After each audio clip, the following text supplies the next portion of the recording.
일어나셔서 보혈을 지나 찬양 드리겠습니다.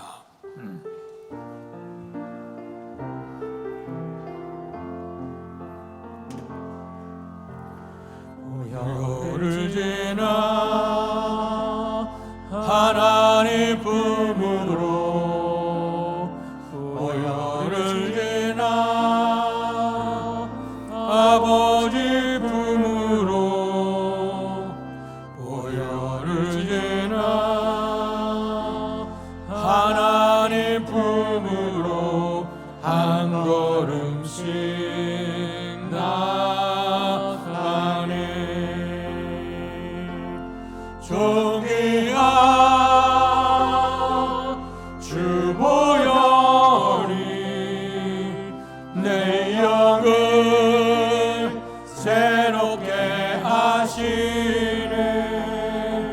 존귀한 주 보혈이 내 영을 새롭게. 다시 한번 보혈을 지나 하나님 품으로 보혈을 지나 하나님 품으로 보혈을 지나 아버지 품으로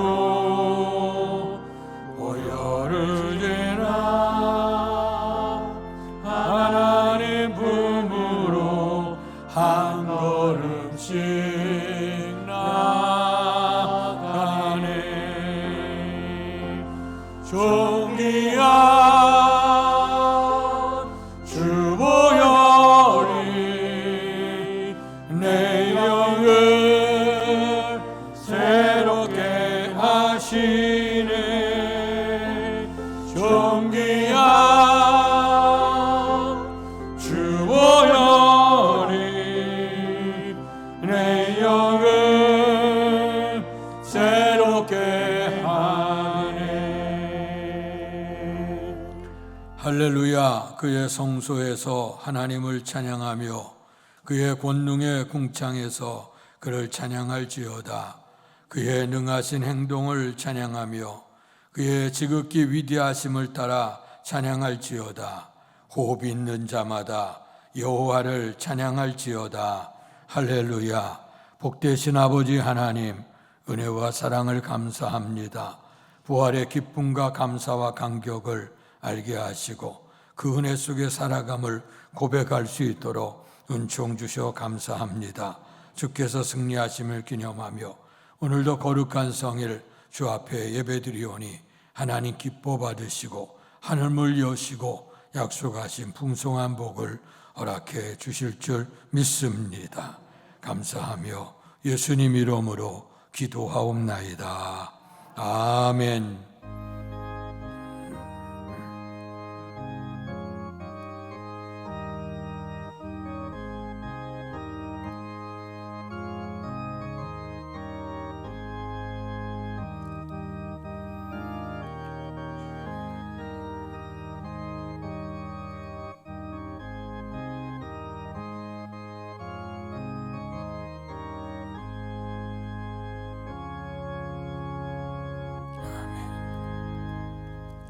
찬송가 170장 내 주님은 살아계셔 찬양 드리시겠습니다.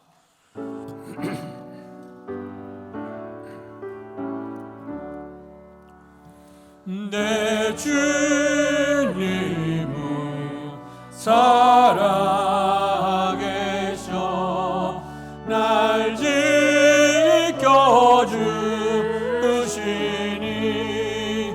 그 큰 사랑 인하여서 나 자유 얻었네. 나의 구원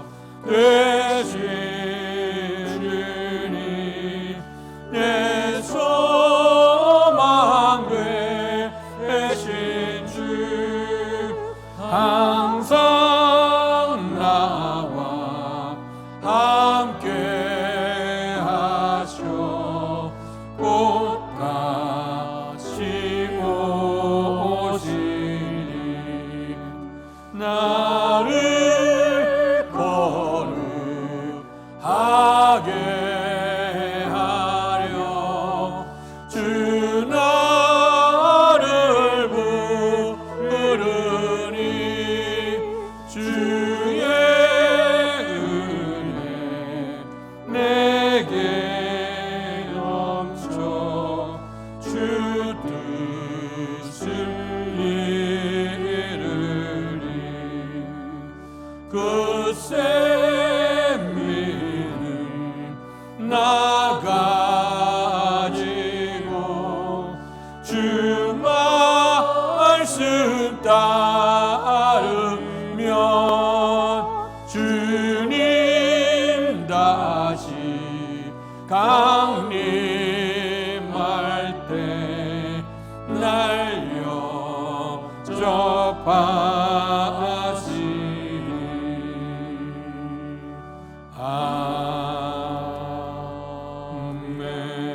아멘. 교동문 134번 부활절 2번을 교독하겠습니다. 내가 받은 것을 먼저 너희에게 전하였노니 이는 성경대로 그리스도께서 우리 죄를 위하여 죽으시고 장사 지낸 바 되셨다가 성경대로 사흘 만에 다시 살아나사 게바에게 보이시고 후에 12 제자에게와 그 후에 500여 형제에게 일시에 보이셨나니 그 중에 지금까지 대다수는 살아있고 어떤 사람은 잠들었으며 그 후에 야고보에게 보이셨으며 그 후에 모든 사도에게와 맨 나중에 만삭되지 못하여 난 자 같은 내게도 보이셨느니라. 그리스도께서 만일 다시 살아나지 못하셨으면 우리가 전파하는 것도 헛것이요 또 너희 믿음도 헛것이며 만일 그리스도 안에서 우리가 바라는 것이 다만 이 세상의 삶뿐이면 모든 사람 가운데 우리가 더욱 불쌍한 자이리라. 그러나 이제 그리스도께서 죽은 자 가운데서 다시 살아나사 잠자는 자들의 첫 열매가 되셨도다. 아멘. 사도신경으로 우리들의 신앙을 고백하겠습니다.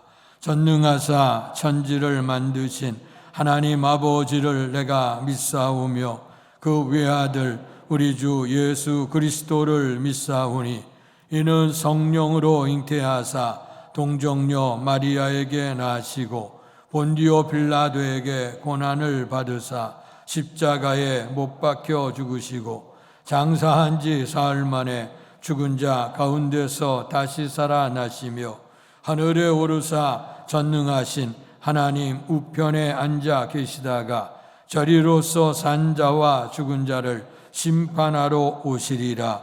성령을 믿사오며 거룩한 공회와 성도가 서로 교통하는 것과 죄를 사하여 주시는 것과 몸이 다시 사는 것과 영원히 사는 것을 믿사옵나이다. 아멘. 성경 4장으로 하나님께 영광 돌리시겠습니다. 성부 성자와 성령 영원히 영광 받으옵소서. 대초로 지금까지 또 길이 영원 무궁 성삼위께 영광.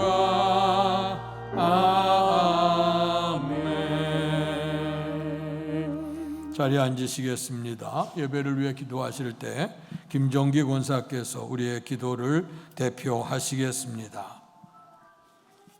아버지 하나님께서 모든 것을 창조하시고 때를 따라 아름답게 하셨으며 저희 인생들에겐 영혼을 사모할 수 있는 믿음을 주심에 감사드립니다. 아멘.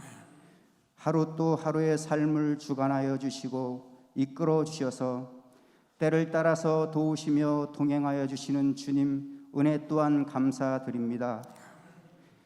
저희들을 영원한 죽음의 고통에서 생명으로 옮기시기 위하여 십자가에 달려 돌아가시고 사흘 만에 부활하셔서 믿는 자들의 첫 열매가 되신 주님, 십자가의 보혈을 힘입고 부활의 소망을 안고 아버지 앞에 서의 저희들 지난 한 주간의 삶 속에서 입술과 마음과 행위와 습관으로 지은 감당할 수 있는 죄의 모습을 주님의 보혈을 힘입어 이 시간 나아가려고 합니다. 용서하여 주시옵소서. 이 시간 머리 숙여 예배하는 모든 성도님들 몸과 마음과 정성을 드림으로 아버지 하나님께서 기뻐 받으시고 또한 찾으시는 참된 예배자의 그 모습이기를 간절히 소원합니다. 운물가의 여인처럼 주님을 만남을 통하여 영원한 삶이 목마르지 않는 생수의 은혜를 체험하는 축복의 시간이 오늘 드리는 예배 자리가 되게 하여 주시옵소서. 그동안 코로나로 위축되었던 경제 활동과 삶의 모습, 특별히 예수 그리스도를 통하여 예배와 찬양, 기도, 말씀을 가까이 함이 회복되어져 가는 귀한 시간 되기를 간절히 소원합니다. 주님의 몸된 룻교회가 더욱 분발하여 세상과 이곳에 그리스도를 더욱 닮아가는 소망이 되게 하시고 마지막 때 꼭 필요한 교회가 될 수 있도록 성령님 역사해 주시옵소서. 저희 믿음의 성도들 또한 삶에서 움직이는 모든 것들이 주님의 아름다운 덕을 선전하는 도구로 빛과 소금 되어져 가기를 소원합니다. 아버지 하나님께서 이 나라 이 민족에게 국류를 베풀어 주셔서 정치와 경제 또한 사회 문화 속에 만연해 있는 악한 영들의 세력들을 성령으로 소멸되게 하여 주시옵소서. 모든 위정자들이 스스로를 낮추며 겸손함이 있게 하시고 백성들 또한 항상 아버지 하나님께 얼굴을 향하여 기도하여 이제 아버지 하나님의 뜻을 이루어가게 하여 주시옵소서. 이 시간 내치시는 담임 목사님 말씀이 살아서 역사하는 생명수 샘이 되어 우리의 메마르고 답답한 영혼과 심령 속에 이슬 같은 은혜로 임할 수 있도록 성령님께서 좌정하시고 다스려 주시옵소서. 예수님 부활하신 이후에 약속된 성령을 기도하며 기다렸던 제자들처럼 마지막 때에 깨어있는 믿음과 신앙으로 보혜사 성령님을 다시 한번 체험하여 뜨거운 열정으로 주님을 외치며 회피하지 않고 외면하지 않고 더욱 사랑하며 담대한 믿음으로 하루하루를 헛되이 보내지 않는 저희가 될 수 있도록 도와주시고 언젠가 다시 오실 주님을 기쁨으로 맞이할 수 있도록 나의 자리와 나의 십자가를 감당하는 저희 모두가 될 수 있도록 축복하여 주시옵소서. 예수님의 이름으로 간절히 기도합니다. 아멘.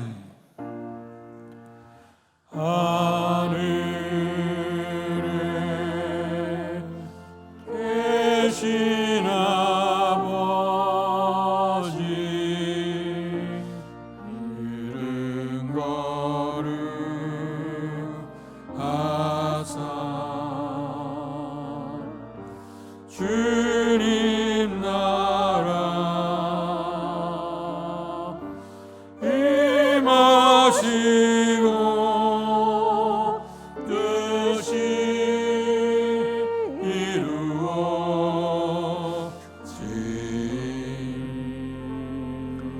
이루어지리라.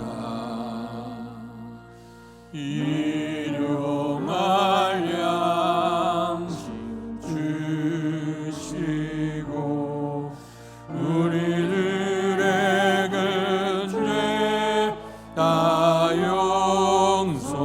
용서하옵시고 것이 없네 들게 마시고 악에서 구원하소서. 행에 주의 나라 주의 권세 주의 영광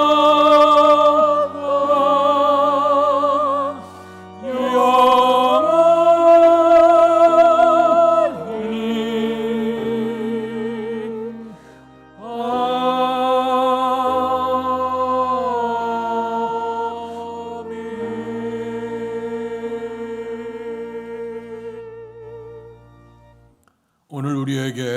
허락해 주신 하나님의 말씀은 히브리서 11장 32절과 사도행전 13장 21절에서 23절까지의 말씀입니다.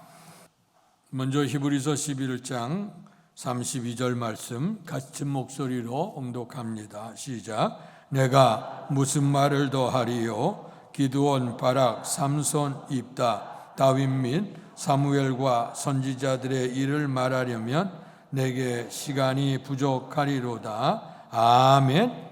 사도행전 13장 21절에서 23절 교독하겠습니다. 그 후에 그들이 왕을 구하거늘 하나님이 베냐민 지파 사람 기스의 아들 사울을 40년간 주셨다가 패하시고 다윗을 왕으로 세우시고 증언하여 이르시되 내가 이새의 아들 다윗을 만나니 내 마음에 맞는 사람이라 내 뜻을 다 이루리라 하시더니 하나님이 약속하신 대로 이 사람의 후손에서 이스라엘 위하여 구주를 세우셨으니 곧 예수라. 아멘. 소가영 성도께서 찬양 연주로 하나님께 영광 돌리시겠습니다.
부활절 첫 번째 주간, 특별히 우리 주일은 우리의 주님이 부활하신 날을 기념하면서 초대교회로부터 안식 후 첫날 모여서 하나님 앞에 예배드렸고, 이 날을 통해서 하나님의 복을 사모할 때 하나님께서 택한 백성들에게 분명코 주시는 복이 넘칠 줄로 믿습니다. 2022년 험난한 새해를 우리가 시작하면서 끝나지 않은 그 코로나 바이러스가 언제 끝날 것인가, 이렇게 좌절과 절망 속에 또 미래를 예측할 수 없는 그런 시대 속에서 우리가 어떻게 살아야 될 것인가, 믿음으로 살아야 된다고 하는 결단을 가지고 특별히 히브리서 11장에 나와 있는 믿음의 선배들의 얘기를 우리가 생각해 보면서 계속해서 은혜를 나눴습니다. 그리고 지난주 부활주일 그리고 그전 종료주일이었기 때문에 믿음에 대한 말씀을 이제 건너뛰고 예수님의 마지막 생에 대해서 말씀을 나눴고요.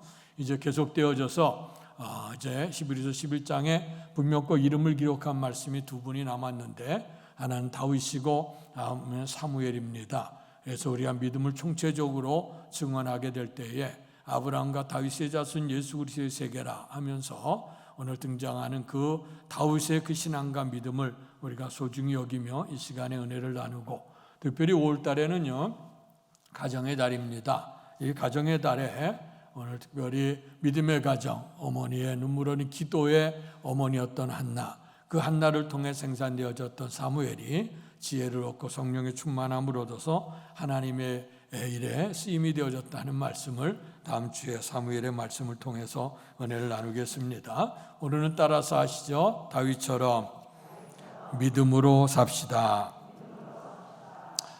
우리의 주님의 관심사는 늘 사람을 찾는 데 있는 줄로 믿습니다. 예전에 그리스의 철학자였던 디오게네스가 오늘날 대낮인데 아테네 거리를 등불을 들고 이리저리 무엇을 찾는 것처럼 그리고 기웃하면서 헤매고 있었습니다. 그때 그 제자들이 와서 선생님 대낮에 등불을 들고 무엇을 하고 계십니까? 하고 물었어요. 그랬더니 그 디오게네스가 대답하기를 사람을 찾고 있다네 하고 대답을 했다고 하는 것입니다. 수많은 사람들 가운데서 디오게네스가 아마 사람다운 사람을 찾고자 했던 것 같습니다. 어쩌면 요한복음 2장에 등장하는 가나의 혼인잔치에 정말 그 즐거움이 있어야 될 그 포도주가 사라져가는 시대, 정말 그 잔치 자리에는 그것이 꼭 있어야 되는데 어쩌면 우리가 사람다운 사람, 또 신앙으로서 믿음 있는 사람들, 하나님이 기억한 바가 되어지는 사람을 우리가 찾아야 될 그런 문제고 그곳에 우리가 선별되어야 될 줄로 믿습니다. 그런데 이 디오게네스만 사람을 찾아다닌 게 아니라 우리 하나님께서도 사람을 찾으셨습니다. 하나님이 모든 만물을 만드시고 당신의 형상을 입고 그 사람을 창조하셨죠. 그리고 에덴이라고 하는 행복동산에 두셔서 이제 복되게 살게 해주셨습니다. 그런데 이런 행복한 삶, 하나님의 보시기에 심히 좋았다고 하는 이 아름다운 동산에서 부족함이 없이 행복해 살 수 있는데 악한 마귀가 와서 오늘 부족함을 던져주죠. 그래서 죄악을 범하게 되고 이제 죄악을 범하는 그 순간에 하나님의 영광이 끊어지게 되죠. 악한 마귀의 계략은 미혹해서 하나님의 백성을 끊어지게 만들어. 그래서 미혹과 분리라. 그래서 그것만 잘 알아도 악한 마귀의 세력을 이겨나갈 수가 있죠. 어쨌든 죄를 범함으로 말미암아 첫 번째 등장한 건 뭐냐면 인간이 죄책감을 갖게 됐는데 거기에 첫 반응은 뭐냐? 부끄러움을 느끼기를 시작했다는 겁니다. 예전에 성경에도 분명히 말씀하기를 예전에 그 에덴에서는 그 벌거벗고 뭐 이렇게 있으나 부끄러움이 없었다고 하는 겁니다.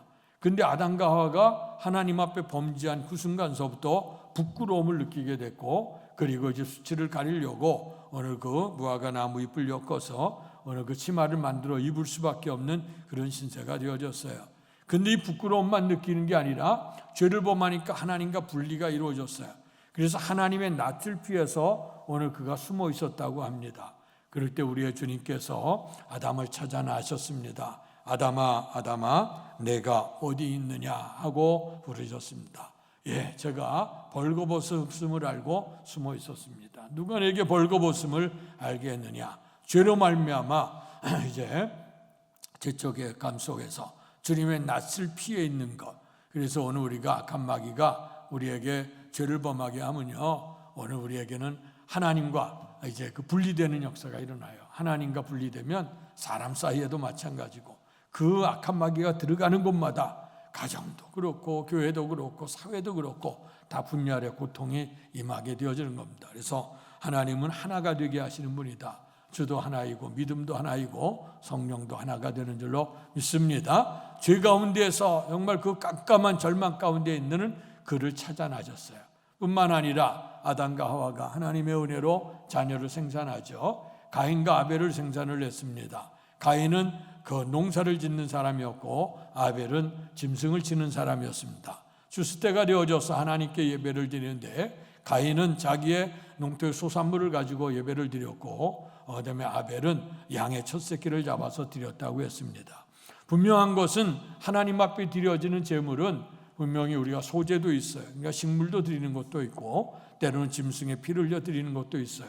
그건 문제가 아닙니다. 그런데 우리가 히브리서의 믿음장을 나누면서 첫 번째 등장하는 아벨의 믿음을 얘기할 때 아벨은 믿음으로 하나님께 제사를 드렸다 하는 말씀이 나오거든요. 그래서 오늘 그것은 뭐냐면 아벨의 제사는 주님의 은혜에 감사함 믿음으로 드렸다는 거예요. 근데 가인은 있는 것에서 믿음으로 드렸다는 얘기가 없죠. 근데 문제는 뭐냐 하면 깨달음이 중요한 거죠. 은혜 속엔 진정한 깨달음인데 그가 이제 가인이 생각하기를 왜 아벨의 제사는 받으셨는데 왜 내 제사는 안 받았을까?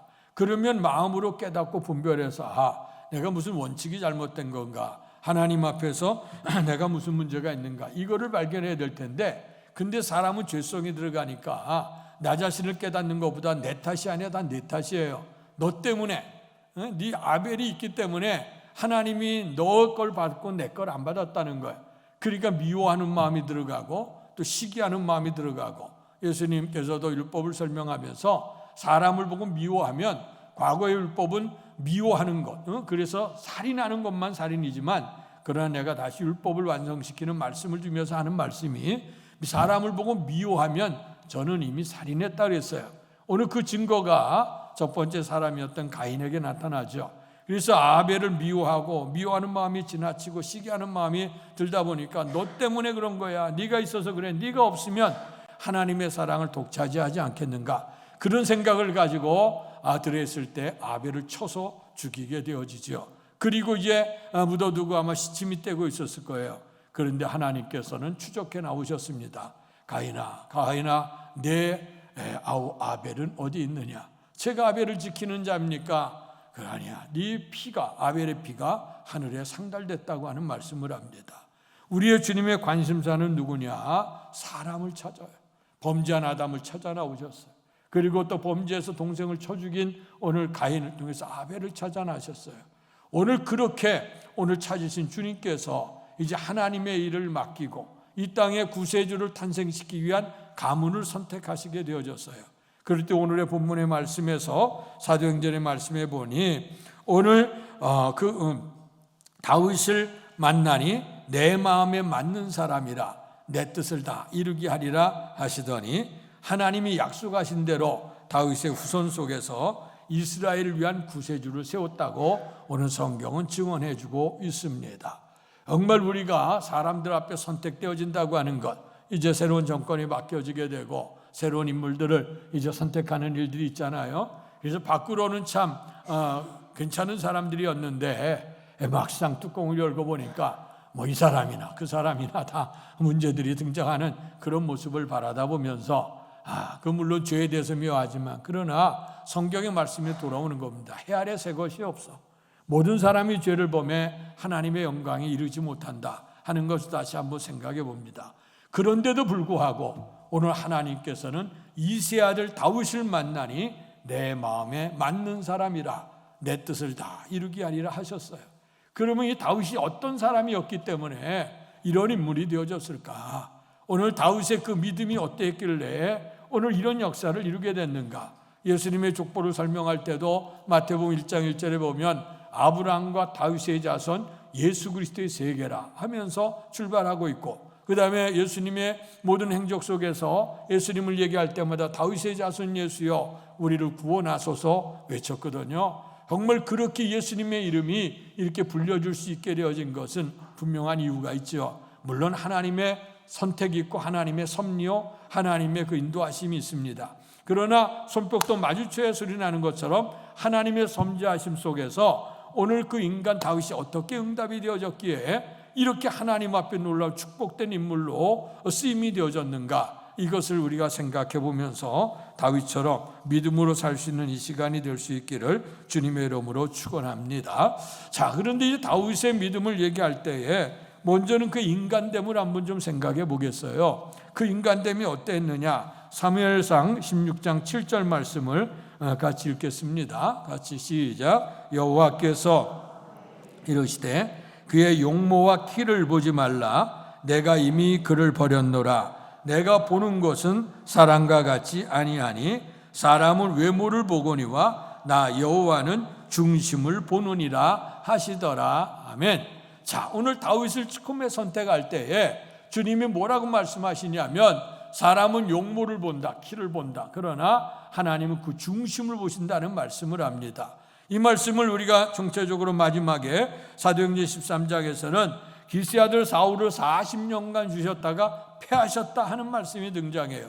그리고 이새의 아들 다윗을 만나니 내 마음에 맞는 사람이라 하고 고백을 했습니다. 그러면 이 다윗의 신앙이 어떤 신앙이었기 때문에 또 인간적으로 어떤 인간인 댐댐이가 됐을까? 근데 주님은 뭘 봤느냐? 그 사람의 중심을 보셨다고 하는 그 말씀입니다. 자, 그 말씀 속에 용모와 키를 얘기할 때 왜 얘기가 나왔느냐? 이제 이스라엘 백성이 출애굽을 하고 약속의 땅의 여호수아와를 통해서 약속의 땅에 정착을 하죠. 그러나 정착을 해 살기는 하지만 이스라엘에 우리 현대 같은 왕이나 대통령이나 지도자가 있지는 전문적인 지도자가 있지는 않았어요. 근데 그 사사기서에 보게 되면 하나님이 친히 왕이 돼서 그 나라를 다스리고 있었다. 우리 얘기하면 신정국가 같은 그런 국가라고 얘기할 수 있죠. 오늘 그렇게 하나님이 친히 다스렸고 그 필요할 때마다 사사라고 하는 사람을 등장시켰습니다. 우리가 믿음의 사람 사사에 관한 얘기들을 나눴죠. 입다, 삼손 이런 사사들의 얘기를 나눴던 것처럼 오늘 그들은 재판관, 판관이라고 하는 의미도 있고 그리고 그를 구원할 구원자라고 하는 것도 있어요. 일상적인 자기의 생활 속에 있다가 그리고 이스라엘이 위기를 당할 때마다 이 민족과 전쟁을 치르거나 그래서 민족적인 위기가 있을 때마다 하나님이 사사를 등장시켜서 그들의 힘을 모아서 그들을 대적하도록 만들었어요. 그러나 그들이 그렇게 했지만 전문적인 그런 왕적인 이런 직책을 가진 사람들은 아니었거든요. 그런데 이제 그 사사들 가운데는 하나님 앞에 충실한 사사들도 있었어요.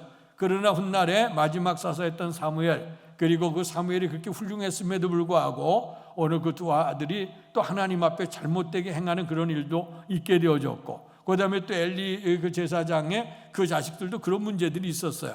그러니까 이런 문제들을 바라다보고 또 이제 그 주변에 있는 나라들을 바라다보니까 주변에 있는 나라들은 다 왕이 있는데 우리는 왕이 없어. 그리고 이제 그 하나 사사가 다스렸다고 하는데 우리에게도 왕이 다스렸으면 좋겠다는 생각을 가지고 오늘 사무엘에게 와서 얘기를 하죠. 그러니까 사무엘이 그 얘기를 듣고 하나님께 가서 얘기를 합니다. 이 백성들이 왕을 구합니다. 그랬더니 하나님께서 너 기분 나빠 생각하지 말아라. 이 백성이 너를 버린 게 아니라 나를 버렸다. 그 말씀을 했어요.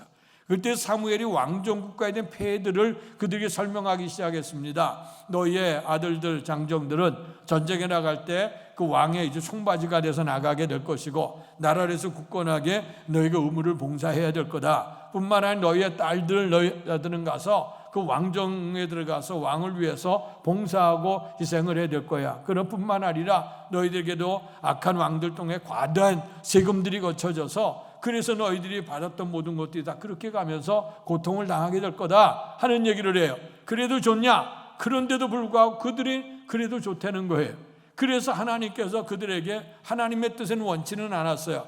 그런데 저들이 너무 생떼를 쓰니까 그럼 그들대로 한번 해줘라. 그것은 뭐냐면 선택할 수 있게 하고 그들이 책임을 지도록 하지만 그러나 실상 그들이 책임질 수 있는 것들은 하나도 없죠. 그러나 어떻게 보면 우리가 하나님께 기도할 때 하나님의 뜻 안에 기도하는 것들이 응답이 되지만 이렇게 잘못된 것으로 구할 때도 때로는 우리가 깨달음을 주시려고 하나님이 응답하실 때도 있구나 하는 것을 또 한번 생각해 보게 되는데요. 어쨌든 간에 이 크신 것이 하나님의 섭리인데 그래서 이제 그들 가운데 첫 번째 왕으로 누구를 세우겠냐면 사울 왕을 세우게 된 겁니다. 근데 그 사울 왕이 처음에는 참 겸손했어요. 그래서 이스라엘 백성 앞에 기름을 부어서 왕으로 세우게 되어지게 될 때에 이제 사람 앞에 나오려니까 겸손해서 또 이제 그 앞에 잘 나서지를 못했어요. 그런데 그를 강권해서 데려다 세우게 되니까 키도 다른 성경에 보면 어깨 위나 컸다 그랬어요. 사람보다 웬만한 사람 어깨 위에 크고 인물도 준수했다. 그러니까 사람들이 시세말로 정말 간 거예요. 그래서 오늘 그 왕을 보시는 너무너무 세상에 있는 많은 왕들보다 위대하고 멋있어. 그래서 만세수를 하고 박수를 하면서 그 사울을 왕으로 모셨어요. 근데 문제는 뭐냐? 왕이 되고 나서부터 서서히 하나님의 영광을 떠나가기를 시작했어요. 하나님 말씀에 순종하지 않아요. 하나님의 영광보다는 자기 이름을 드러내요. 그리고 하나님 앞에 물어야 되는데 오늘 점쟁이를 찾아가서 오늘 신을 접한 여인을 찾아가서 또 나라의 국가에 대한 안위를 물어. 그러니까 이런 일들을 통해서 하나하나 이제 점점 하나님께 이제 멀어져 가기를 시작한 거예요. 그랬을 때에 오늘 하나님이 사울을 왕으로 세웠음을 사무엘상 15장에 보니까 사울을 왕으로 세웠음을 후회했다 하는 말씀을 하셨어요. 그리고 나서 오늘 본문에 보면 하나님이 이새의 아들 다윗을 만났다는 말씀이 나오거든요. 자, 그렇게 됐을 때 이제 하나님이 왕을 세우기 위해 사무엘을 어디로 보내느냐? 이제 이새의 집으로 보내는 겁니다. 그러나 예전에 왕정은 다 세습돼서 내려가지 않습니까? 그 사울은 어떤 지파이냐면 베냐민 지파 사람이에요. 근데 베냐민 지파 사람에서 건너뛰어서 하나님이 촛대를 옮기신다 그랬죠. 옮기셔서 유다의 가문을 온 거예요. 유다 가문 속에 이새의 집안은 별 볼 일 없어요. 이름은 알려지지 않아요. 왕족에 비하면 아무것도 아니죠. 더군다나 양을 치는 목동의 집안이니 그 집안에 이제 찾아가게 되어진 겁니다. 그러니 집안에서 얼마나 놀랐겠어요. 오늘 사무엘 선지자, 별 수도 없는 선지자가 찾아왔지, 하나님의 사람이 찾아왔지. 근데 감동을 보니까 이 가정에 기름을 부어 세운다고 하니, 그러니까 여러 가지로 흥분되어지고 이제 그런 상황에 있게 되어진 거예요. 그렇게 됐을 때 이제 그 집에 와서 이제 사무엘이 이사에게 내 집에 아들이 있느냐, 아들을 불러라. 그러니까 아버지 입장에는 당연히 누구를 부르냐? 맏아들을 부르게 되지 않습니까? 예전 시대는 다 아들 가운데서 첫째 아들 맏아들이 가문을 이어내려가고 영광도 그러하니까, 그래서 이제 첫 아들을 데려다 왔어요. 그런데 하나님께서 사무엘에게 저를 용모와 키를 보지 말아라, 외모를 보지 말아라, 내가 이미 그를 버렸다 하는 거예요. 그러니까 이제 사무엘이 있다가 첫째 아들 아니다, 둘째 아들 불러와. 둘째 아들 보니까 둘째 아들도 하나님이 버렸다는 거예요. 그래서 외모를 보지 말라는 겁니다. 그래서 셋째가 지나가고 넷째가 지나가고 다섯째가 오고 여섯째가 오고 일곱째 아들이 다 지나가는 거예요. 지나가는데도 불구하고 오늘 그 마음에 드는 사람 없어. 사무엘도 지쳤어요. 그다음에 다윗의 아버지 이새도 지쳤어. 우리 집에 큰아들서부터 돼서 아들 세운다 그러는데 이거 안 세우니 이게 무슨 문제인가 하고서 이제 그러던 찰나예요. 그런데 이제 이 집에 아들이 없느냐 하고 불렀더니 아들이 있습니다. 막내가 있는데 들판에서 양을 지키고 있습니다. 그를 불러와라. 그를 불러오는데 하나님께서 사무엘의 감동을 줘. 저가 그다. 그래서 그를 기름 부어 세웠던 장면이 오늘 말씀입니다. 자, 사람의 기준은 뭐냐? 외모를 본다는 거예요. 너는 용모와 그 키를 보지 말아라. 사람은 외모를 보지만 하나님은 중심을 보신다. 그 하나님이 그 다윗의 중심을 봤어요. 중심을 본다고 하는 얘기는 인간 됨됨이가 돼 있느냐, 인간성이 제대로 돼 있느냐, 그것을 주님께서 보셨다고 하는 겁니다. 오늘 시대 속에서 위대한 업적을 남기는 많은 사람들이 있지만 그러나 그 인물 됨됨이 잘못되어져서 문제를 일으키는 경우도 많잖아요. 요즘에 정권들이 바뀌어지면서 항상 얘기하는 것, 이제 사람을 찾아서 쓰려고 하는데 인물 됨됨이가 다 부족한 거야. 옛 정권도 그렇고 이전 정권 다 그러잖아요. 그러니까 이제 나중에 골라도 고르면 이 사람 고르면 이 사람 문제, 저 사람 고르면 저 사람 문제 막 이렇게 등장하게 되니까 나중에 하는 얘기가 인물이야 좀 어때, 일만 잘하면 되지. 그래서 일만 잘하는 사람 뽑자고 또 이제 또 나서고 이제 그러지 않습니까? 그러나 역사 이래로 좋은 나무에서 좋은 열매가 맺혀지는 겁니다. 인문됨됨이가 바르게 돼야 그 다음부터 하는 일이 선하고 아름다운 거예요. 일만 잘하는 걸 이는 추진할 수 있어, 결과는 나타낼 수 있지만 이것이 공동의 이익을 위할 것인가? 더더군다나 신앙 안에서는요, 오늘 우리가 좋은 나무에 좋은 열매가 맺혀지는 거예요. 믿음으로 살아 믿음의 열매를 남기는데, 오늘 사울은 아까 얘기했죠. 하나님의 영광이 아니라 자기를 위한 기념비를 세우고 하나님께 구해야 되는데 신탁한 여인을 위해서 무당에게 찾아가서 구하게 되어지고, 겸손해야 될 사람이 겸손하지 않는 그런 모습을 보이는 거예요. 자, 그래서 오늘 여기 이 역사가 달려가도 정말 중요한 건 뭐냐? 하나님은 사람의 인물됨됨이를 보신다. 그럴 때 이 다윗이 이렇게 마음의 중심이 발견됐는데, 그러면 그 중심이 어떤 중심이었을까? 겸손이에요. 그가 막내였는데 들판에서 양을 지키고 있어요. 집에 큰 인물이 와요. 우리 집에도 손님이 온다. 그러면 제일 바쁜 사람은 물론 준비하는 주부가 바쁘겠지만 더 신나는 아이들이 신나죠. 그래서 와서 그냥 들고 뛰고 앞으로 왔다 갔다 손님 오나 하나, 이게 굉장히 아이들이 궁금하지 않습니까? 손님이 온다 그러는데, 그래서 부모가 하는 일도 오히려 방해가 되고 걸림돌이 될 때도 많은데요. 오늘 이 가정에 보십시오. 7 아들이라고 막내 8번째 아들이 다윗이에요. 다윗이라 그러면 그 하나님의 사람이 이 집에 들어와 하나님의 영광이 와, 그러니 제일 먼저 보고 싶었던 궁금증이나 호기심이 누가 있겠어요? 오늘 다윗에게 있지 않았겠어요?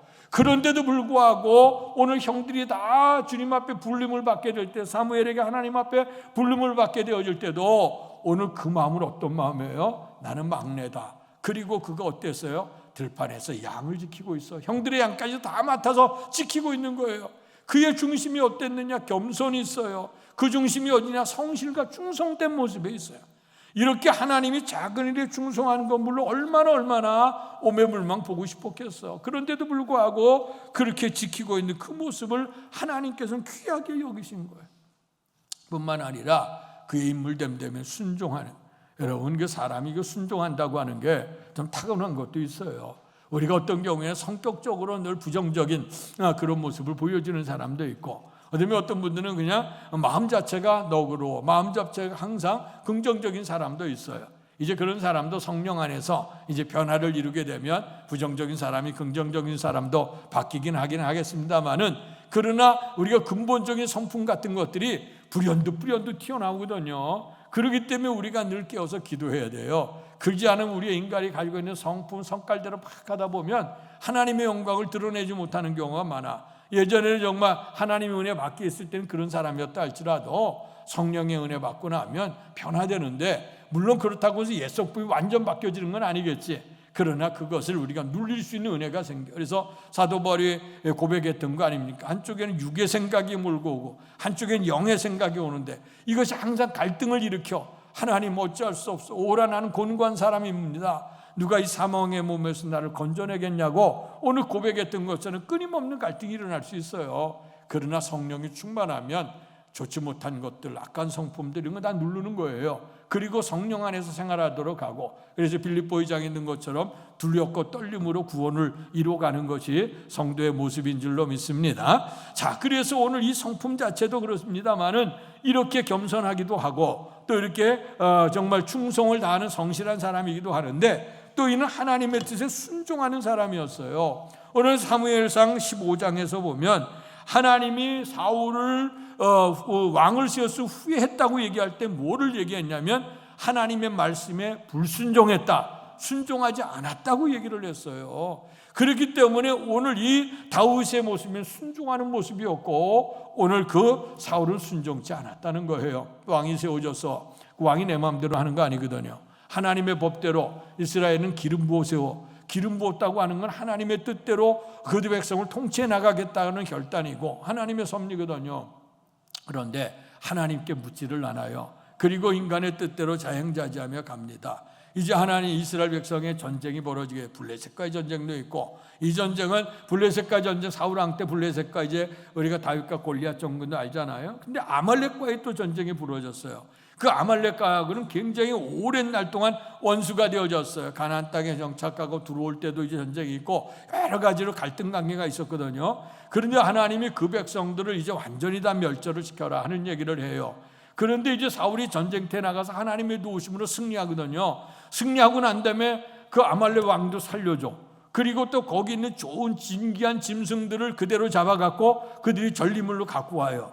그런데 사무엘이 듣다 보니까 사울이 전쟁에 나갔다 와서 아주 그냥 멋있는데 승전가를 부르는데 이상한 짐승 소리도 났고 막 이상한 소리가 나요. 저건 무슨 소리냐 하고 봤더니 오늘 거기에 아말렉 군사에 있었던 좋은 것들, 전리품들을 없애지 않냐고 그대로 가져온 거예요. 그래서 그 소리가 들리는 겁니다. 그러니까 이제 사무엘 선지자가 그에게 이게 저건 무슨 소리냐 하고 얘기하니까 이것이 우리가 아말렉과의 싸움에서 얻은 전리품입니다. 예전에 전쟁은 전쟁 치르고 나면 사람은 가다 노예 삼고, 그리고 또한 그 재물들은 나가다가 자기들의 전리품으로 취하는 거거든요. 그게 전쟁들이 자꾸 일어나는 거였거든요. 예나 지금이나 또 마찬가지죠. 이제 그렇게 되어졌으니까 그는 당연히 이제 그렇게 한 거예요. 근데 하나님은 그 전리품을 취하지 말라고 했어요. 네 공로 아니 하나님의 은혜이기 때문에 또 하나님이 그걸 순종하나 불순종하나 그거 보시려고 그랬던 거예요. 그런데 이제 그러니까 이제 사무엘이 있다가 얘기를 하는 거죠. 하나님의 뜻에 왜 순종치 아니하냐. 그랬더니 이제 그 사울 왕은 대답하기를, 다른 게 아니라 내가 이것 갖고 와서 너무 귀하고 존귀한 것인데 이거 버리지 않고 하나님께 제사 드리려고 가져왔다. 예물로 드리려고 가져왔다는 거예요. 그때 유명한 말씀, 여러분 잘 아시는 말씀이죠. 사무엘이 이르되 여호와께서 번제와 다른 제사를 그의 목소리를 청종하는 것을 좋아하신 같이 좋아하시겠나이까. 순종이 제사보다 낫고 듣는 것이 수양의 기름보다 낫다. 하나님이 기뻐하는 건 예배예요. 예배를 통해 하나님을 만나고 하나님 주신 복을 받아요. 그 복을 받고 실천해 나갔을 때도 생활 자체도 거룩한 산제사 예배 생활을 할 때 이것이 아니나 바뀌나 모든 생활 속에 복이 있는 삶이 되거든요. 하나님이 예배 생활을 기뻐하시는데, 근데 그 예배를 내가 기분 나는 대로, 아까 가인 얘기했습니다마는 내가 기분 나는 대로 드린다고 예배가 되는 게 아니에요. 하나님의 뜻대로 드리는 예배가 진정한 예배예요. 그런데 오늘 사울은 물론 하나님께 제사를 드리려고 한 거 아니에요. 물질적인 욕심이 있었고 욕망이 있었죠. 그런데도 핑계대기는 하나님께 제사 드리려고 없애지 않고 갖고 왔다는 거예요. 근데 하나님은 중심을 아시잖아요. 그래서 볼 때 주님께서 사무엘을 통해 얘기하는 얘기가 그래요. 하나님 말씀대로 순종하는 것을 기뻐한다. 제사를 드려도 순종 없이 드려지는 하나님의 뜻대로 드려지는 예배는 원치 않는 거다. 그래서 하나님이 순종이 제사보다 낫다고 하는 말씀이 그때 던져준 거예요. 오늘 이후로 주님께서 그 사무엘은 들려준 말씀대로 사울은 불순종한 것 때문에 하나님 앞에 버림받아요. 그러나 다윗은 순종의 사람이었다 하는 것이죠. 또 다윗은 어떤 사람이었냐? 정직한 사람이었다고 고백해요. 훗날에 이제 그 다윗의 가문에서 유대 나라의 왕들이 세워지죠. 왕들이 세워질 때 왕들의 기준이 누구였냐? 다윗의 왕이었어요. 다윗의 길로 행했느냐? 그럴 때 다윗의 길을 행할 때 늘 보는 게 뭐냐면 열왕기상 15장 11절에도 아사가 그의 조상 다윗과 같이 여호와 보시기에 정직하게 행하여 하는 말씀이 나와. 정직하게 행했다. 또 다윗에게 직접이 행한 다윗이 햇사람 우리아의 일 외에는 평생에 여호와 보시기에 정직하게 행하고 자기에게 명령하신 모든 일을 어기지 아니하였다 말씀해요. 그러니까 하나님께서 오늘 사울을 패하시고, 그리고 이세 아들 다윗, 정말 이름도 없는 가문에 또 그 아들 맏아들도 아니고 막내 아들, 그리고 그 직업도 나라를 위해서 권력을 위해 준비하고 있던 그 사람이 아니라 양을 치는 목동이었어요. 오늘 그를 세우시게 되는데 사울은 패하시고 이세 아들 다윗을 만났다고 했는데 그의 중심을 보셨다는 거, 인물 됨됨이를 보셨다는 겁니다. 겸손하고 성실과 충성이 있고 주의 말씀에 철저하게 순종하고 하나님 앞에 정직한 인물 됨됨이가 있었다는 거예요. 그래서 하나님께서 오늘 그 다윗을 구별하셔요. 근데 문제는 뭐냐? 인물 됨됨이만 있다고 쓰임되는 거 아니에요. 세상에는 인물 됨됨이를 통해서 될 수 있어요. 그러나 우리는 어떤 사람입니까? 성령의 사람이에요. 하나님께서 영적으로 우리를 부어주셔서 우리 인간의 생각으로 사는 게 아니라 하나님의 성령이 우리의 삶을 이끌어가는 생활이거든요. 본문 말씀 하나 찾아보겠습니다. 사무엘상 16장 13절의 말씀을 같이 읽겠습니다. 시작. 사무엘이 기름 뿔병을 가져다가 그의 형제 중에서 그에게 부었더니 이날 이후로 다윗이 여호와의 영에게 크게 감동되니라. 사무엘이 떠나서 라마로 가니라. 아멘. 사무엘이 기름 뿔병을 가져다가 그의 머리에 부었다. 여러분, 예수 그리스도라고 하는 원뜻은 뭐냐면 기름 부음 받은 자라고 하는 뜻이에요. 기름 부음을 왜 받냐? 특별하게 구별해서 이 백성을 인도하라. 하나님 백성을 구원하기 위해서 기름 부음을 세우는데 왕이나 제사장이나 선지자나 기름 부음을 세워서 하나님의 뜻대로 이 백성을 통치하고 하나님의 뜻을 바르게 전달하고 이 백성들의 죄를 대신 하나님께 나가라고 그들을 성별해서 기름 부었습니다. 근데 그 기름 부음이 실질적으로 감람류를 머리에 부었거든요. 이렇게 성별된 기름을 붓는 순간에 하나님의 영이 그에게 임하는 거예요.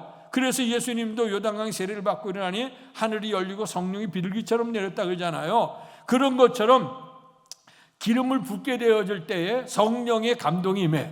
그래서 우리가 성령의 기름 부음을 얘기할 때 어노인팅을 얘기하는데 그 어노인팅은 성령의 기름 부음과 같다 이거예요. 그러니까 기름 붓는 것처럼 성령이 그에게 임하게 됐다는 그런 말씀이죠. 자, 그렇게 됐는데 오늘 이날 이후로 다윗이 여호와의 영에 크게 감동됐다. 오늘 성경 보면 사울도 하나님의 영, 성령 안에 있다고 얘기했어요.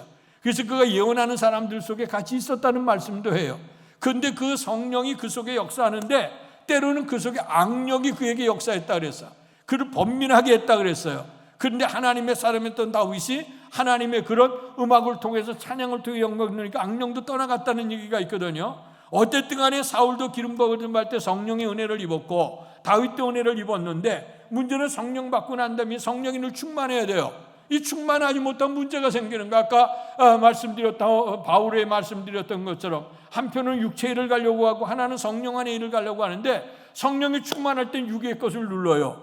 그런데 성령이 충만하지 못하면 육의 생각이 불끈불끈 뛰어나와서 하나님의 사람답지 못하게 살게 만드는 거거든요. 오늘 그것, 그래서 우리가 날마다 성령의 충만함을 유지해야 우리가 하나님의 사람을 쓰임될 수 있어요. 그래서 오늘 다윗이 하나님의 마음에 맞는 사람이라고 하는 첫 번째 그 중심을 보셔 인간 됨됨이를 보셨고, 두 번째는 성령의 사람이었어요. 그래서 오늘 다윗은 하나님의 성령이 나에게서 가져가지 말라, 나를 소멸하지 않게 해달라고 하나님 앞에 몸부림쳐가면서 오늘 다윗은 늘 기도해요. 왜냐? 나는 목동이요, 나는 지혜도 없어, 재주도 없어, 좋은 가문도 아니야, 나 같은 건 아무것도 아니야. 하나님의 영이, 하나님이 나를 강권에 기름 부어 세웠으니 그러면 성령을 통해 지혜를 주시고 그래야 이 백성을 다스리시지 않겠느냐. 그러고 겸손하게 갔더니 하나님이 그를 높이신 거예요. 그래서 이스라엘 왕을 얘기할 때마다, 모범적인 왕을 얘기할 땐 다윗을 얘기하는 거예요. 잘못된 왕에 대한 본문을 때 여로보암을 얘기하면서 북쪽에 있는 이스라엘 왕들은 여로보암이 길을 걸어서 악한 길을 걸어갔다고 얘기했고, 남유다의 백성들 왕을 얘기할 때는 그가 다윗의 길을 걸어가서 정직하게 살았다는 것을 늘 설명하고 귀감으로 삼고 있어요. 성령의 사람, 우리의 주님께서도 이제 이 땅에 오셔서 이제 장사 지낸 바 되었다 부활하셨잖아요. 부활하시고 첫 번째 제자들에게 가서 그들에게 얘기하기, 너에게 평강이 있을지어다. 답답하고 두렵죠. 죽음의 공포, 어떻게 될 건가 불안한 그에게 첫 번째 하셨던 말씀은 너에게 평강이 있을지어다, 평안할지어다. 그리고 두 번째 하셨던 말씀이 뭐냐? 성령을 받아라 그랬어요. 그 성령은 어떤 영이냐? 파라클레토스 보혜사. 오늘 우리가 새벽 예배에 요한복음 14장을 읽었는데요, 그 말씀 속에 불안해 있는 그들에게 평안을 주면서 성령을 받으라고 얘기해요. 성령은 진리의 영이라 그랬어요. 그가 오셔서 하나님 말씀을 가르쳐 준다 그랬어요. 그리고 그 말씀이 생각나게 하신다 그랬어요. 성령님은 오늘 우리에게 의로운 길과 죄된 길을 분별할 수 있도록 하셔요. 심판에 대해서 우리 책망하신다 그랬어요. 그래서 오늘 우리로 하여금 하나님의 뜻을 분별할 수 있는 것, 영은 영의 생각을 하는 거예요. 성령 안에 있어야 주의 뜻을 알아요. 우리가 악한 생각을 하며 악한 것에 살면서도 하나님의 은혜를 사모하는 것, 이게 문제가 있는 거예요. 오늘 다윗은 어떤 사람이냐? 성령의 사람이었다 하는 거예요. 그 다음에 다윗에게 중요한 건 뭐냐? 사무엘상 17장 45절을 같이 읽습니다. 시작. 다윗이 블레셋 사람에게 이르되 너는 칼과 창과 단창으로 내게 나아오거니와 나는 만군의 여호와 이름 곧 내가 모욕하는 이스라엘 군대 하나님의 이름으로 내게 나아가노라. 아멘. 이거 잘 아시는 대로 골리앗과의 전쟁에서 붙은 거예요. 오늘 블레셋 골리앗이 와서 떵떵거리며 소리질러도 그 멋있었던 사울도 꼼짝 못해. 이스라엘 백성도 나가서 대항할 자가 없어요. 오늘 다윗은 어린아이 아닙니까? 그래서 이 전쟁의 정황을 보러 내려갔다가 그만 그렇게 된 모습을 보고 참지 못해서 나가는 거예요. 그래서 이제 왜곡절을 겪고 다윗이 골리앗 앞에 섰을 때 외쳤던 얘기가 그거예요. 너는 골리앗은 키가 거의 우리 시골에 3m도 넘는 사람이거든. 이렇게 기골이장대하지 그 목소리가 온천을 떵떵거리지 감히 어느 앞에 나갈 수 있는 사람이 아무도 없어. 근데 다윗은 그 어린 소년이 그에게 나가서 얘기하는 겁니다. 너는 칼과 단창으로 내게 오지만 나는 만군의 여호와 이름으로 간다. 그리고 나서 이 전쟁은 하나님께 속한 것이다. 그리고 그가 양을 칠 때 있었던 물맷돌을 들어서 흔들었어요. 그 물맷돌이 그의 이마에 박혀. 여러분, 어린 소년이 친 게 어떻게 그 장사의 이마에 박힐 수가 있겠어? 하나님의 섭리고 하나님의 사랑. 오늘 그에게 이 중요했던 게 뭐냐? 믿음이라는 말이에요. 오늘 그는 골리앗은 칼과 단창, 자기가 가진 힘, 용사 이걸 가지고 오는 거예요. 그러나 다윗은 매사에 믿음을 가지고 갔다는 거예요. 나는 만군의 여호와 이름으로 가노라. 여호와 이름에 능력이 있어요. 주님의 이름에 능력이 있어요. 우리는 약하지만 주의 이름으로 명할 때, 주의 이름으로 기도할 때 하나님 응답 주시고 역사 일으켜 주실 줄로 믿습니다. 그래서 여기까지 나눴던 말씀은 다윗의 너무 중요한 장면들이죠. 성품도 중심이 좋았고 성령의 사람이고 믿음의 사람이었어요. 근데 마지막 나눌 건 뭐냐면 옥에도 티가 있다. 오늘 다윗에게도 티가 있어. 이렇게 훌륭한 사람인데도 불구하고 다윗도 넘어지는 경우가 있어요. 이스라엘 전쟁이 붙었어요. 모든 그 장수들이 다 최전방에 갖다 붙어 있어. 그런데 오늘 그렇게 있는데도 불구하고 아마 이 다윗이 지금 영적으로 나른해졌던 것 같아요. 낮잠을 늘어지게 자고 일어나서 그가 이제 산책을 하다 보니 또 웬일이에요. 최전방에 있던 최고의 장군 사령관이었던 오늘 그 우리아의 아내가 목욕을 하는 장면을 봤어요. 물론 사람이 지나가다 볼 수는 있지, 지나가는 거예요. 그런데 견물생심이요, 안목의 정력이요, 인생이 거기 악한 마귀가 꽂히게 하는 겁니다. 그래서 이제 문제가 등장을 하는 거예요. 스폴전 목사님이 얘기했던 것처럼 새가 지나가다 우리에게 그림자를 남길 수 있지만 새가 우리의 머리에 앉아서 둥지를 틀게 할 수는 없다 그랬거든.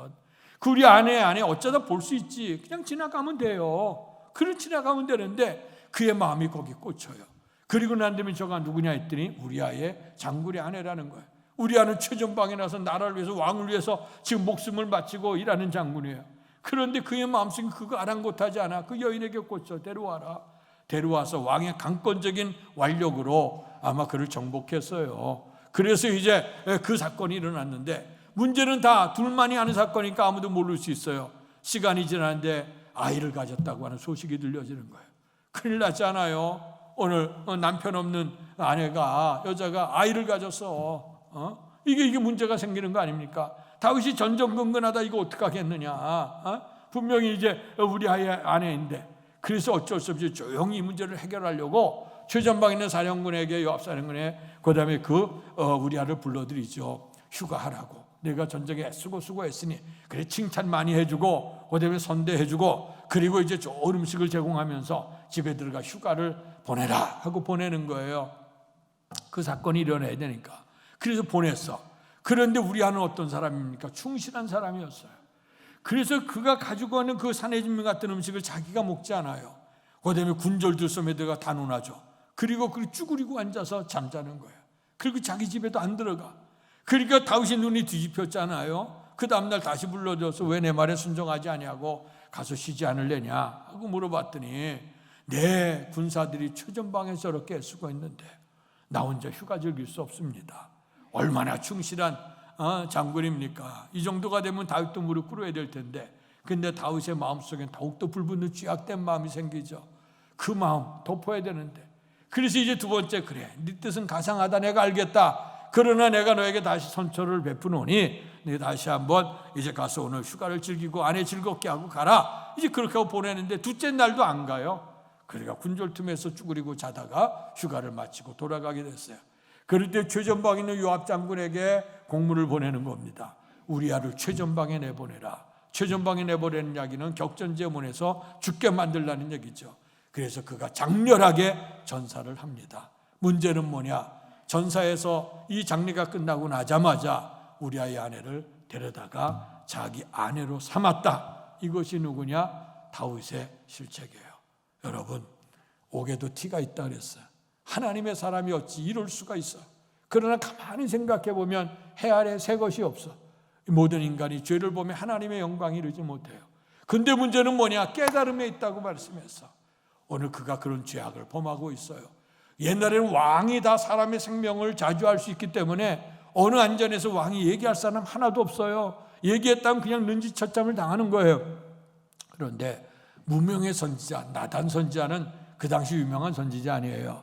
오늘 하나님의 은총 속에 은혜로 살던 나단에게 하나님의 감동이 많은 겁니다.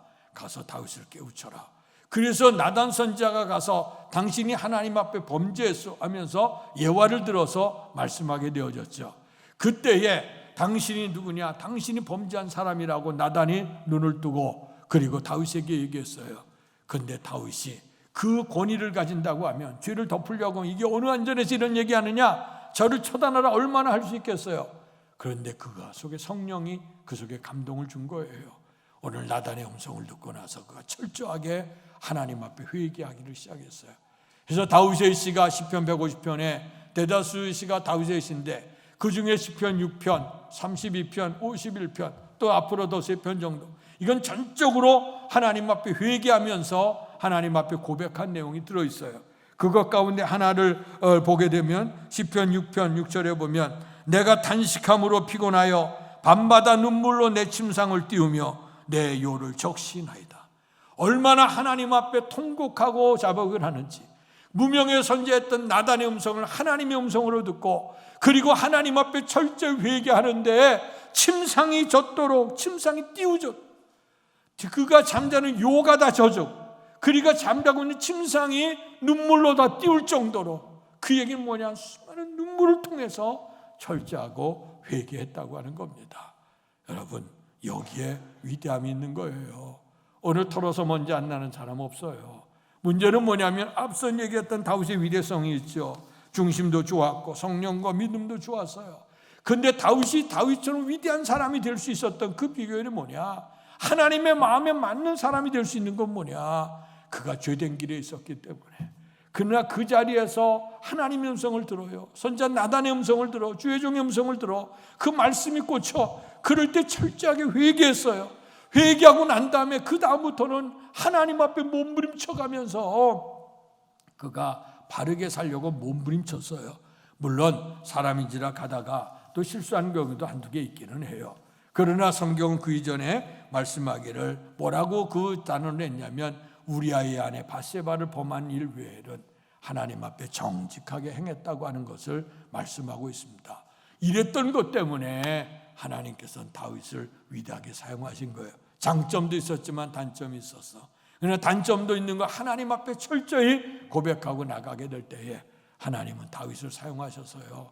오늘 이 다윗은 내 마음에 맞는 사람이라 내 뜻을 다 이루게 하리라 하시더니 그 시에서 온 인류 구원할 구세주가 나오게 하고 예수님의 족보를 설명할 때도 아브라함과 다윗의 자손 예수 그리스도의 세계라 말씀하고 있습니다.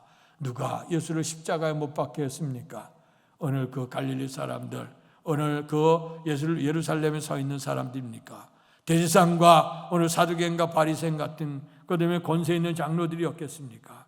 아니, 오늘 이 시대 속에 우리가 다시 예수님을 십자가에 못 박는 사람은 아닌가 다시 한번 생각해 보면서 죄에서 구원하셔서 하늘의 영광을 누리게 하시려고 이 땅에 오셨고 주님의 역사를 이루셨는데 우리가 날마다 주님을 바라보면서 다윗처럼 내가 죄인이로소이다 늘 고백함으로 말미암아 다시 한번 사죄의 은총을 입게 되고 하나님 앞에 존귀하게 쓰임이 되어져서 오늘 다윗처럼 다윗을 만나니 내 마음에 맞는 사람이라 내 뜻을 다 이루게 하리라 하시는 놀라운 영광의 자리에 참여할 수 있는 저와 여러분이 될 수 있기를 주님의 이름으로 축원합니다. 복되신 아버지 하나님, 은혜와 사랑 감사합니다. 허물 많았던 오늘 다윗, 아버지 하는 장점도 좋은 장점 많았습니다. 오늘 중심, 하나님 앞에 중심도 아름다웠고 성령의 사람이었고 믿음의 사람이었습니다. 그러나 옥에도 티가 있는 것처럼 다윗에 대해 허물이 있었지만 그러나 그때 철저하게 반성을 하고 회개를 했을 때 하나님께서는 그의 죄를 씻어주셨고 그리고 하나님의 사람을 아름답게 사용하셔서 이스라엘 역대 왕 중에 다윗과 같은 이가 없었다고 다윗처럼 본받아 가라고 늘 말씀으로 권면해 주셨습니다. 이제 오늘 다윗처럼 우리도 믿음으로 살 수 있는 은혜를 베풀어 주시옵소서. 예수님 이름으로 감사하며 기도하옵나이다. 아멘. 말씀을 생각하시면서 찬송가 542장 부르겠습니다. 부르시면서 준비하신 헌금을 하나님께 봉헌합니다.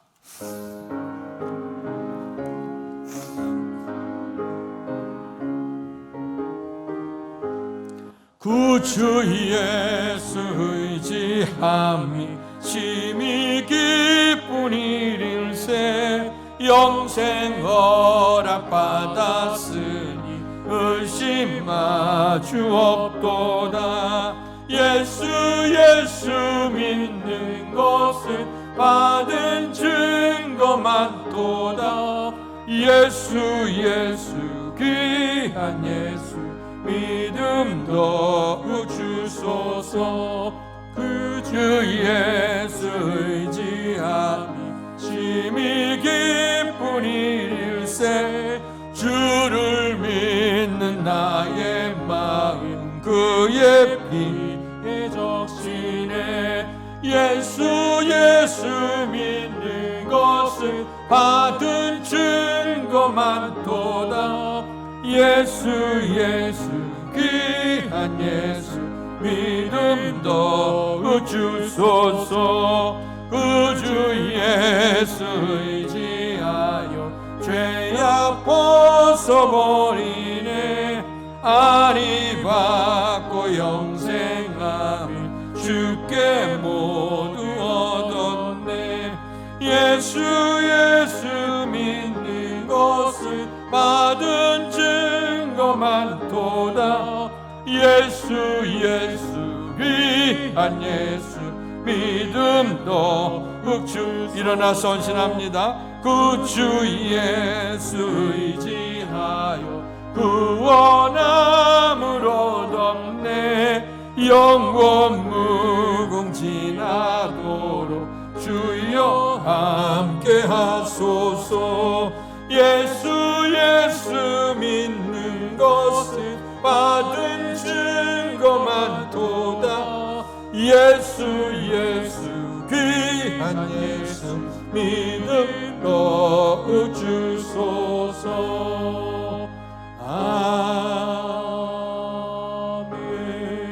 아멘.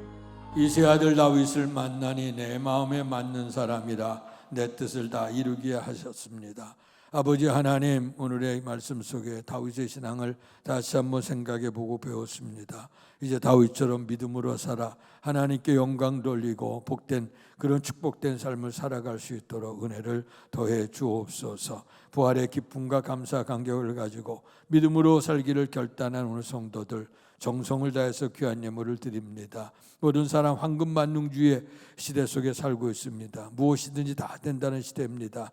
그러나 우리가 분명히 믿는 것은 하나님이 복을 주셔야 복되게 살게 되는 줄로 믿습니다. 믿음을 가지고 오늘도 귀한 예물을 드리오니 하나님 기뻐 받아 주시옵소서. 생업을 허락하신 모든 것 하나님의 은혜라 고백하고 온전한 11조 봉헌하는 성도들 기억하시고 하나님의 믿음으로 드렸으니 저들의 삶을 책임져 주시고 차고 넘치도록 복내려 주시옵소서. 범사에 감사하는 기도 제목 기억하시고 저들의 삶 속에 감사 제목이 늘 풍성해지도록 크신 복을 베풀어 주옵소서. 주일원금 성경금 드린 성도들 기억하시고 주님의 복음 땅끝까지 증거되는데 우리의 교회의 사명이 이루어지게 하시고 그 사명 속에 저들의 헌신이 기억한 바가 될 수 있도록 복내려 주옵소서. 또한 하나님 앞에 자원하는 마음으로 성전을 사랑하고 또 주의 사역을 사랑하며 또 가정의 문제와 모든 아버지 기도 제목을 놓고 예물한 성도들 길을 기억하시고 간절한 소원과 기도의 제목 응답하시고 형통한 은혜의 길로 인도해 주시옵소서. 또 강단미하로 성전을 아름답게 하며 예배를 아름답게 하는 가정, 또 성도의 애찬을 제공하는 가정 복되게 하시고 환난 속에서도 어려움 속에도 주님을 바라보며 위안을 얻게 하신 하나님의 평강이를 넘치도록 축복해 주시옵소서. 오늘 주님 앞에 예물을 드리며 나누면서 또 이렇게 예배 드릴 수 있는 자리에 참여하게 하고 예배를 드릴까지 애쓰고 수고하고 봉사한 모든 손길들에게도 풍성한 복을 더해 주옵소서. 무엇보다도 믿음으로 살기를 결단하는 성도들에게 이제 이 땅에 살면서 물질로 실현당하지 않도록 하게 하시고 베풀면서 나누면서도 행복해 할 수 있도록 그 신복을 베풀어 주시옵소서. 예수님 이름으로 감사하며 기도하옵나이다. 아멘.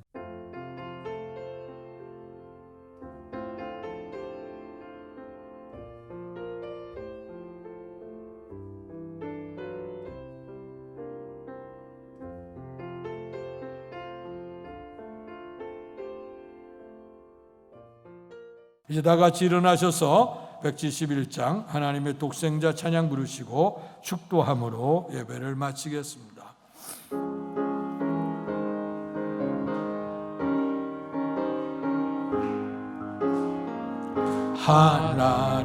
하나님의 독생자 예수 날 위하여 오셨네. 내 모든 죄 사하시려고 십자가 지셨으나 다시 사셨네. 살아계신 주 나의 참된 소망 두려움이 사라지네. 사랑의 주 내 갈 길 인도하니 내 모든 삶의 기쁨 늘 충만하네. 주 안에서 거듭나누리 기뻐하며 찬양하리 가슴 속에 넘치는 확신 우리의 가는 길에 소망 넘치네 살아계신 주 나의 참된 소망 두려움이 사라지네 사랑해 주네 갈 길 인도하니 내 모든 삶의 기쁨을 충만하네 선한 싸움 다 마친 후에 우리 주님 배우리라 사망 권세 다 물려제고 주님이 다스리니 영광 넘치네 살아계신 주 나의 참된 소망 두려움이 사라지네 사랑해 주네 갈 길 인도하니 내 모든 삶의 기쁨을 충만하네 복되신 아버지 하나님 부활의 절기 속에 다시 믿음으로 살기를 결단하며 다윗처럼 우리가 신앙으로 살아 주의 기쁨이 되기를 소원할 수 있도록 은총 주셔 감사합니다. 이제 우리의 삶의 길에 믿음 있는 사람을 축복하시는 하나님의 놀라운 은혜, 특별히 이세 아들 다윗을 만나니 내 마음에 맞는 사람이라고 하셨는데 다윗처럼 주님의 맞는 마음에 맞는 사람이 돼서 복된 인생의 길을 걸어갈 수 있도록 축복해 주시옵소서. 이제는 성부와 성자와 성령 크신 하나님의 은총과 충만한 복이 다윗처럼 믿음으로 살기를 결단하며 돌아가는 사랑하는 성도들과 가정과 사업과 자녀 우애와 주께서 피주어 세우신 주의 몸된 교회와 이 나라의 민족과 우리를 통해서 역사하시는 세계 선교 현장 위에 이제로부터 영원토록 함께 계시기를 간절히 축원하옵나이다. 아멘.